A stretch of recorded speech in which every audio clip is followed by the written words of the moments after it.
이정민의 방방곡곡. 정의를 위한 교육의 실천가 콜버그.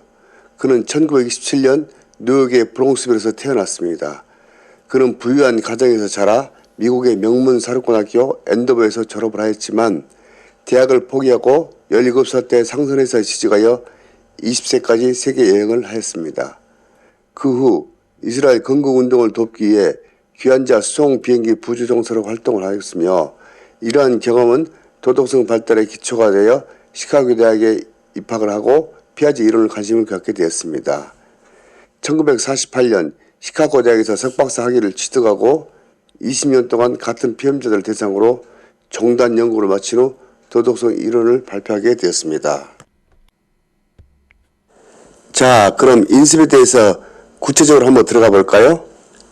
인습의 인은 한자어로 계기가 되다 혹은 이어받다, 물려받다라는 어원을 가지고 있지만 교복을 물려받는다. 이건 틀린 거예요. 왜냐하면 교복은 물질적이기 때문입니다. 습, 한자어로 익히다, 연습하다, 복습하다 어원을 가지고 있습니다. 그래서 인습의 용어는 예전부터 내려온 습관이다 라고 풀이를 해봤습니다. 그럼 이 용어를 통해 전인습, 인습, 후인습을 보다 이해를 돕기 위해서 저 혼자 구상해 보았습니다. 전인습은 아동기 때 나타나는 현상이며 인습은 청년기 및 성인기에 나타나고 후인습은 노년기 때 나타나는 현상이라고 이해를 하면 콜버거 내용이 햄버거 먹는 것처럼 쉽게 접근할 수 있습니다. 그런데 희한하게 콜버거를 꼭 콜버거라고 발음이 튀어나오고 있어 심각한 증세가 나오고 있네요. 혹시 중간에 제가 콜버거라고 발음해도 찰떡같이 새겨 들어주시기 바랍니다. 콜버거의 도덕성 발달의 특징. 콜버거는 피아제 이론에 대한 관심에서 출발하여 도덕적 사고를 연구하였다. 그의 이론은 피아제의 도덕성 이론을 보다 세분화하고 체계적으로 발전시켜 자신의 독자적인 이론을 구축한 것으로 평가받는다. 그러면 피아제의 도덕성 이론을 복습자로서 한번 짚어보겠습니다. 피아제의 도덕성 이론은 세 단계로 나누는데 전도덕성, 타율적 도덕성, 자율적 도덕성으로 나누었습니다. 전도덕성은 5세 이전의 아이들로서 그들은 옳고 그름의 판단 능력이 없습니다. 타율적 도덕성은 5세에서 10세 이전의 아이로 규칙을 엄중하게 다루고 있지만 융통성이 부족하다고 합니다. 예를 들어서 아이들이 손을 두고 신호등 건너는 모습을 우리는 종종 볼 수 있습니다. 그런 반면 아이들을 향해 우리나라에서는 미운 7살, 미국에서는 미운 2살, 미운 5살이라고 합니다. 이 시기 아이들은 엄청난 변화가 찾아오기 때문에 아이들은 부모보다 선생님들에 대한 믿음이 절대적입니다. 마지막으로 세 번째 단계는 자율적 도덕성으로 10세 이상의 아이들로 이들은 규칙은 가변적이라고 인지하는 단계입니다. 피아제의 도덕성 발달에 영향을 받은 콜버그는 피아제의 도덕성 발달의 이론이 너무나 단순화시킨 것을 보고 사회문화적 보편성을 지닌 인구 구조와 그 발달 단계를 성인까지 확대하였습니다. 콜버그는 도덕적 갈등을 개인의 판단과 추론을 근거해서 3수준 6단계를 확대하여 제시하였는데 그것이 전인습, 인습, 후인습의 3수준에서 각각 수준에는 2개의 단계로 총 6단계를 구성하였습니다. 콜버거의 도덕성 단계는 낮은 단계에서 높은 단계로 이어지는 연속적이고 질적으로 높아진다고 하였습니다. 3수준 6단계를 간략하게 살펴보겠습니다.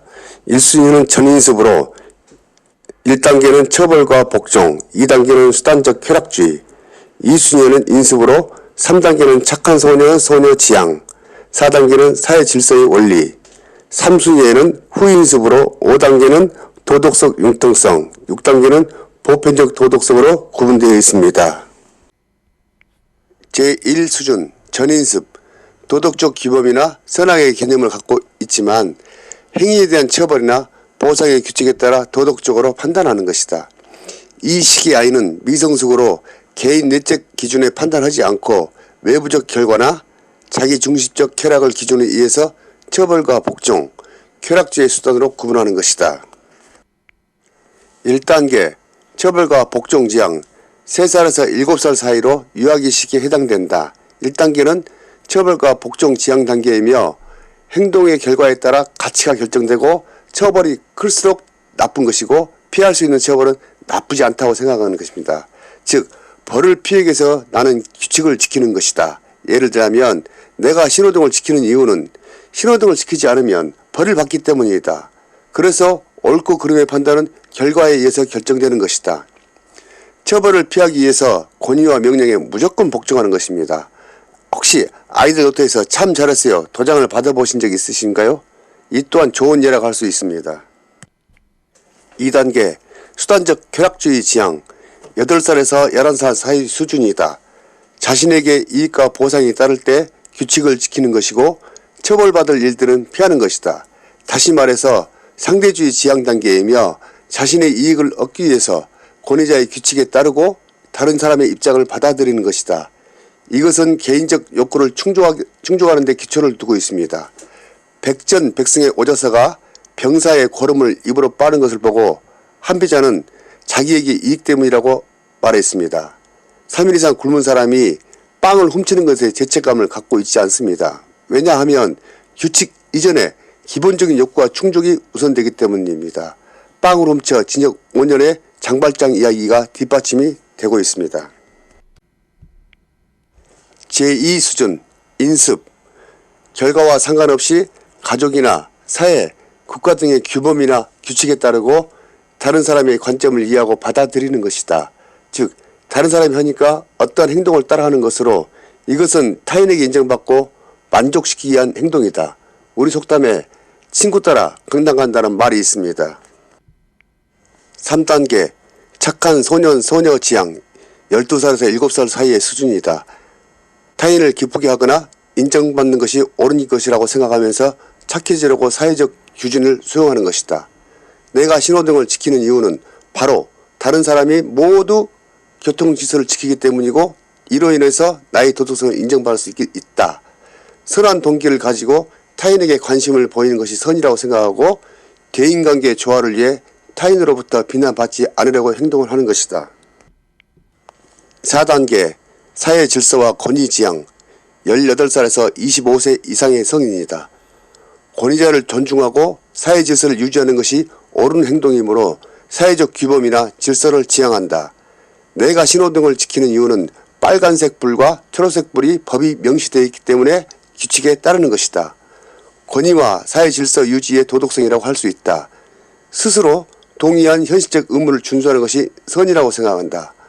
확고한 사회적 의무와 갈등을 일으키는 극단적인 경우를 제외하고는 법은 무조건 준수되어야 한다고 믿는다. 5단계 도덕적 융통성이 발휘되는 단계이다. 개인의 권리를 존중하고 사회적 약속은 대다수 사람들에게 이익이 되면 변화될 수 있는 것이다. 절대적 규칙이란 없으며 규칙 역시 다수의 행복을 위해 존재하는 것이다. 사회 질서를 유지하기에 법과 규칙은 준수되어야 하지만 그 법과 규칙은 필요에 따라 바뀔 수 있는 것이다. 신호등은 사회 구성원의 안전을 위해 설치되어 있으므로 건너목에 차가 없을 때 빨간불을 무시하고 건너는 것은 융통성에 발휘할 수 있기 때문에 문제될 게 없다. 6단계 보편적 도덕 원리 지향 정의, 사랑, 공정성의 근거를 둔 추상적이고 보편적 행동을 지향하고 자신이 선택한 윤리적 원리와 양심에 따라 행동이 결정되는 것이다. 개인적 양심에 의한 도덕적 단계라고도 하고 스스로 선택한 윤리적 원리에 입각해서 판단하는 것이다. 예를 들면 빨간불이 켜져 있는데 도로 한복판에 다리를 다친 사람이 쓰러져 있다. 어떤 사람이 무단 횡단을 하면서 다친 사람을 구출하는 걸 보고 어느 누구도 신호를 지키지 않았다고 손가락질을 할 사람은 없을 것이다. 이 판단의 근거는 생명이라는 보편적 가치가 법률의 가치보다 우선하기 때문이다. 따라서 보편적 가치를 통해 도덕적 판단을 내리는 것이다. 즉 사회적 처벌보다는 양심의 가치를 더 고통스럽게 생각하는 것이다. 여러분, 설득의 심리학에서 이런 대목이 나옵니다. 사람이 위기에 처했을 때 도와주세요 라고 막연히 소리치면 주변 사람들이 그냥 지나치기 때문에 어느 한 사람을 콕 찍어서 요청해야 도와준다고 합니다. 즉 저기 노란 옷 입은 아저씨 도와주세요 라고 소리치면 지목받은 그 사람은 관심을 갖고 도와준다고 합니다. 사랑하는 나의 구독자님, 제 컨텐츠를 도와주세요. 감사합니다. 피아제와 콜버그의 비교. 피아제 1단계는 전도덕성, 2단계는 타일적 도덕성, 3단계는 자율적 도덕성으로 구분하였고, 콜버그는 전인습 발달, 인습 발달, 후인습 발달로 구분하였습니다. 수고하셨습니다. 다음 시간에는 하인츠 딜레마와 비판에 대한 내용을 가지고 찾아뵙겠습니다. 안녕히 계십시오. 굿바이!